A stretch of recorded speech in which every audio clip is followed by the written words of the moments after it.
കഥ മുറാദ്, രചന റഷീദ് MRK, അവതരണം അബുതമീൻ. ഭാഗം 63. കോളേജിലേക്ക് ചെല്ലുമ്പോൾ അവളെ അറിയാവുന്ന പെൺകുട്ടികൾ അടുത്തേക്ക് വരുന്നതും തന്നെ പരിചയപ്പെടുത്താതെ അവരോടൊപ്പം മുന്നോട്ട് പോകുന്ന ഫർസാനയെ ശ്രദ്ധിച്ച് ഷാഫി അവളോടൊപ്പം നടന്നു. ഓഫീസ് വർക്കുകളെല്ലാം പൂർത്തിയാക്കി പുറത്തേക്ക് ഇറങ്ങിയതും അവൾ പറഞ്ഞു, നിങ്ങൾ വണ്ടിക്കരികിലേക്ക് ചെല്ലും, ഞാൻ ഫ്രണ്ട്സിനെയൊക്കെ കണ്ട് വേഗം വരാം. ഷാഫി അതനുസരിച്ചും കൊണ്ട് അരികിലേക്ക് നടച്ചെന്നു. നേരം ഒരുപാട് കഴിഞ്ഞിട്ടും വരാഞ്ഞത് കണ്ടപ്പോൾ അവളുടെ മൊബൈലിലേക്ക് വിളിച്ചതും അവൾ കാൾ കട്ട് ചെയ്തു. ക്ഷമ നശിക്കാൻ തുടങ്ങി. അവളെ വിളിക്കാൻ പോയാലെന്ന് ചിന്തിക്കാൻ ഒരുങ്ങുമ്പോഴാണ് അവൾ വരുന്നത്. വന്നയുടനെ അവൾ ബൈക്കിലേക്ക് കയറിയിരുന്നു. എന്നാണ് വരേണ്ടത്? അവൾ മിണ്ടുന്നില്ല. കേൾക്കുന്നില്ലേ? എന്നാണ് ക്ലാസ് തുടങ്ങുന്നത്? ഏതോ ആലോചനയിൽ ഞെട്ടിയുണർന്ന പോലെ അവൾ പെട്ടെന്ന് പറഞ്ഞു, തിങ്കളാഴ്ച. ബൈക്ക് സ്റ്റാർട്ട് ചെയ്ത് മുന്നോട്ട് യാത്ര തിരിച്ചു. യാത്രക്കിടയിൽ അവൻ ചോദിച്ചു, എന്തെങ്കിലും കഴിക്കണോ? വേണ്ട, വീട്ടിൽ പോകാം എന്നവൾ പറഞ്ഞതനുസരിച്ച് വീട്ടിലേക്ക് തന്നെ തിരിച്ചു. വീട്ടിലെത്തിയതും റൂമിലേക്ക് പോകുന്ന അവളെ കണ്ടാണ് ഷാഫി പുറത്തേക്ക് ഇറങ്ങാനൊരുങ്ങുന്നത്. അപ്പോഴാണ് ഉമ്മ വന്നും കൊണ്ട് ചോദിച്ചത്, നീ എവിടേക്ക് പോകുകയാ?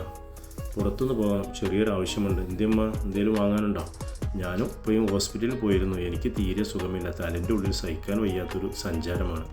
കേട്ടതും എന്തു പറ്റുമ്മ എന്ന് ചോദിച്ച് ഷാഫി ഉമ്മയെയും കൊണ്ട് റൂമിലേക്ക് ചെന്നു. കുറേ ദിവസമായി തുടങ്ങിയിട്ട് ഡോക്ടറെ സ്കാനിങ് ഒക്കെ എടുപ്പിച്ചു. അയാൾ പറയുന്നത് കുഴപ്പമൊന്നുമില്ല എന്നാണ്. പക്ഷേ എനിക്ക് സഹിക്കാൻ പറ്റുന്നില്ല. മരുന്നൊക്കെ കുറേ ഉണ്ട്, കുടിക്കുമ്പോൾ ഒന്ന് മാറും, പിന്നെയും തുടങ്ങും. അതെന്താ അങ്ങനെ? നമുക്ക് വേറെ എവിടെയെങ്കിലും കാണിക്കാം.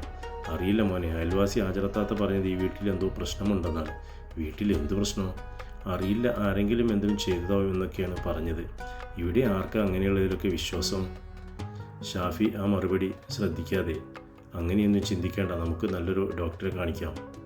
എനിക്കും ഇപ്പോൾ സംശയമുണ്ട് ഷാഫി. ഒരു കുഴപ്പവുമില്ലാത്ത സുറുമിക്ക് അങ്ങനെ വന്നു. ഇപ്പോൾ എനിക്കും. അപ്പോഴാണ് സുറുമി എന്ന് പറഞ്ഞ കാര്യങ്ങൾ ഷാഫിയുടെ ഓർമ്മയിലേക്ക് വരുന്നത്. ഉമ്മ, ഞാൻ പുറത്തു പോയി വരാം, എന്നിട്ട് നമുക്ക് ആലോചിക്കാം എന്ന് പറഞ്ഞപ്പോൾ ഉമ്മ തലയാട്ടി. വീട്ടിൽ നിന്നും പുറത്തിറങ്ങി ആളൊഴിഞ്ഞ ഭാഗത്തേക്ക് ബൈക്ക് നിർത്തി സുറുമിയെ വിളിച്ചു സംസാരിക്കാൻ തുടങ്ങി. കാര്യങ്ങൾ കേട്ട സുറുമി പറഞ്ഞു, ഉമ്മാക്ക് മാത്രമല്ല ഷാഫി, ആ വീട്ടിൽ ഉള്ളവർക്ക് മുഴുവൻ അസുഖങ്ങൾ ആയിരിക്കും എന്നും അവിടെ ജീവിക്കുന്നവർക്ക് സമാധാനം കിട്ടാത്ത അത്രയ്ക്ക് മാരണം ചെയ്ത് കൂട്ടിയിട്ടുണ്ട്. ഷാഫി സംഭവം മനസ്സിലാവാതെ ആര് എന്ന് ചോദിച്ചതും സുറുമി പറഞ്ഞു, ഫെബിനയുടെ വീട്ടുകാർ. അവരോ? ആരാണ് പറഞ്ഞത്? എൻ്റെ അസുഖം മാറ്റി തന്നവർ. അല്പം കൂടി ഞാൻ കളിക്കുകയായിരുന്നേൽ ഓപ്പറേഷൻ ചെയ്യുകയില്ലാതെ മാറില്ലായിരുന്നു എൻ്റേത്. പക്ഷേ തുടക്കത്തിൽ ഞാനത് മനസ്സിലാക്കിയത് കൊണ്ട് ഇപ്പോൾ അസുഖം മാറി. പക്ഷേ വീണ്ടും വരുമെന്നൊക്കെ പറയുന്നു. എല്ലാം മാറണമെങ്കിൽ ആ വീട്ടിൽ നിന്ന് മാറി താമസിക്കണം, അല്ലെങ്കിൽ അവിടെ എന്തൊക്കെയോ ചെയ്യണം എന്നൊക്കെയാണ് പറയുന്നത്. എനിക്കൊന്നും മനസ്സിലാകില്ല എത്താ. അതാണ് ഷാഫി ഞാൻ ഈ വിഷയം ഉമ്മയോട് പറയാത്തത്. ഉമ്മാക്ക് സിഹറിൽ വിശ്വാസമില്ല. എന്താണ് എത്താ ഇനി ചെയ്യുക? ഉമ്മയും പറഞ്ഞു വരുന്നത് ഇതൊക്കെ തന്നെയാണ്. പക്ഷേ എനിക്കെന്തോ അത് കേൾക്കുമ്പോൾ അംഗീകരിക്കാൻ പറ്റുന്നില്ല. ഷാഫി, നമ്മൾ എത്രത്തോളം ഇതിനെ നിസ്സാരമായി കാണുന്നു അത്രത്തോളം നമ്മൾ അനുഭവിക്കും. ശത്രുക്കളില്ലാത്തവർക്ക് കുഴപ്പമില്ല, നമുക്കുണ്ടല്ലോ. അവർ ഏതറ്റവും വരെ പോകും നമ്മളെ ബുദ്ധിമുട്ടിക്കാൻ. ഹോസ്പിറ്റലിൽ പോയാൽ മാറില്ല ഇതൊന്നും. നമുക്ക് ഉമ്മയെ പറഞ്ഞ് മനസ്സിലാക്കി ഒന്നും കൊണ്ടുപോയി നോക്കാം. മാറിയില്ലെങ്കിൽ നല്ലൊരു ഹോസ്പിറ്റലിൽ കാണിക്കാം. നീ എന്ത് പറയുന്നു? എന്നെത്താ അങ്ങനെ ചെയ്യാം. അതൊന്നും എനിക്ക് ഉറപ്പ് വരുത്തണമെന്നുണ്ട്. പെട്ടെന്ന് എന്തോ ഓർമ്മ വന്നതുപോലെ ഷാഫി ചോദിച്ചു, ഇത്താ, അന്ന് ഞാൻ ലാസ്റ്റ് നിങ്ങളെ വിളിച്ചപ്പോൾ എന്തോ ഒരു കാര്യം പറയാനാണ് വിളിച്ചതെന്ന് പറഞ്ഞല്ലോ, എന്തായിരുന്നത്? ഷാഫി അത് ചോദിച്ചതോടെ സുറുമി പറയാൻ തുടങ്ങി. ഷാഫിയുടെ ചോദ്യത്തിന് മറുപടിയായി സുറുമി പറഞ്ഞു, ഞാനെന്ന് വിളിച്ചത് എന്നെ കാണിക്കാൻ അവസാനം പോയ സമയത്ത് ഞാൻ അവരോട് എൻ്റെ കാര്യങ്ങൾ സൂചിപ്പിച്ചിരുന്നു. അവർ എൻ്റെ ഉപ്പയുടെ ബന്ധുവാണ്, അതുകൊണ്ട് എല്ലാം പറയുകയും ചോദിക്കുകയും ചെയ്യാം. അപ്പോഴും ഭയങ്കര തിരക്കാണ് ആളുകൾ വന്നിട്ട്. മറ്റുള്ളവരെ ഉപദ്രവിക്കുന്ന സിഹറോ മറ്റോ ചെയ്യുന്ന ആളല്ല. എല്ലാ അസുഖങ്ങളും കണ്ടെത്തും. സിഹറാണെങ്കിൽ സിഹറാണെന്ന് പറയും, അതിന് ചികിത്സ നടത്തും. ചില ആളുകൾ വന്നാൽ ഹോസ്പിറ്റലിൽ പോയാൽ മതി എന്ന് പറയും. അങ്ങനെ രണ്ടും വേർതിരിച്ചു കൊടുക്കുന്ന ആളാണ്. ഈ വിഷയത്തിൽ നല്ലോണം അറിവും പഠിപ്പുമുണ്ട്. അല്ലാതെ ചെറിയ എന്തെങ്കിലും കഴിവ് കൊണ്ട് കുറേ ക്യാഷ് മേടിച്ചു വെക്കുന്ന ആളല്ല. ഷാഫി സുറുമിയെ ശ്രദ്ധയോടെ കേൾക്കുകയായിരുന്നു. വിശ്വാസമില്ലാത്ത ഒരാൾ പെട്ടുകിടക്കുന്ന ബുദ്ധിമുട്ടുകൾ അയാൾക്ക് മനസ്സിലാക്കി കൊടുക്കാൻ എളുപ്പമല്ല എന്നുള്ളത് സുറുമിക്ക് നല്ലോണം അറിയാമായിരുന്നു.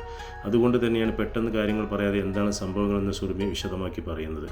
സുറുമി വീണ്ടും പറഞ്ഞു, നിൻ്റെ രണ്ടാമത്തെ കല്യാണം നോക്കുന്ന സമയത്ത് നടന്ന ചില കാര്യങ്ങളിലല്ല നീ കണ്ട് ഇഷ്ടപ്പെട്ടു വന്ന കുട്ടി ഞങ്ങൾ പോയി കണ്ട് പറ്റാതെ വന്നത്. നിൻ്റെ ഒരുപാട് ആലോചനകൾ ഒരു കാരണവുമില്ലാതെ മുടങ്ങിയത്, മൂത്തമ്മ പ്രശ്നമുണ്ടാക്കിയപ്പോൾ അന്ന് വരെ കാണാത്ത ഒരാളായി നീ മാറിയത് എല്ലാം ഞാൻ ശ്രദ്ധിച്ചിരുന്നു. അങ്ങനെ അവരോട് ഇക്കാര്യങ്ങളൊക്കെ പറഞ്ഞപ്പോൾ അവർ എന്തൊക്കെയോ എഴുതി കുറേ മിണ്ടാതെ ഇരുന്നു. അവസാനം പറഞ്ഞ്, അവനെ ഒന്ന് കാണണം, എന്നാലേ മുഴുവൻ മനസ്സിലാക്കാൻ പറ്റൂ.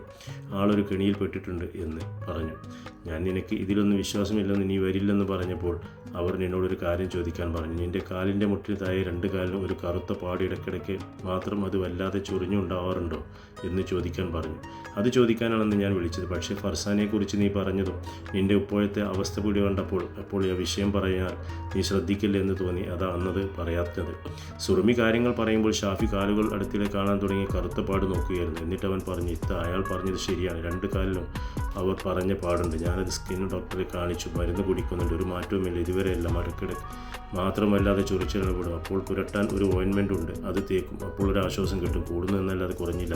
ഇതെങ്ങനെ അയാൾ മനസ്സിലാക്കി? ഏതായാലും ഞാൻ ഇപ്പോൾ ഉമ്മയോടൊപ്പം വരാം എന്ന് നമുക്ക് നാളെ തന്നെ പോകാം. അവരെ വീട്ടിൽ പോയി കാണാം, അല്ലെങ്കിൽ തിരക്കായിരിക്കും. വീട്ടിലാകുമ്പോൾ നമുക്ക് ആശ്വാസത്തിലെല്ലാം സംസാരിക്കാം എന്ന് സുറുമി പറഞ്ഞപ്പോൾ സമ്മതിച്ചും കൊണ്ട് അവൻ ഫോൺ വെച്ച് വീട്ടിലേക്ക് ചെന്നു. ഉമ്മയെ വിളിച്ചു. ആരും കേൾക്കാത്ത വിധം സുറുമി പറഞ്ഞ കാര്യങ്ങൾ പറഞ്ഞപ്പോൾ ഉമ്മ പറഞ്ഞു, ഞാൻ പറഞ്ഞില്ല എന്തോ ഇവിടെ നടക്കുന്നുണ്ടെന്ന്. പോകുന്ന കാര്യം ഫർസ അറിയണ്ട. ഇവിടെയുള്ളവർക്ക് അതിനൊക്കെ നടക്കലാണ് പണിയെന്ന് തോന്നും. അല്ലെങ്കിലേ ഓളെ മോന്ത എപ്പോൾ നോക്കിയാലും ഒരു കൊട്ട കയറ്റിക്കൊണ്ടാണ്. ഇനി അതുകൂടി അറിയണ്ട, നമുക്ക് ഉപ്പയെ കൂട്ടി പോകാം. വഫയും മുന്താസും അവളെ കൂടെ ഇവിടെ നിൽക്കട്ടെ.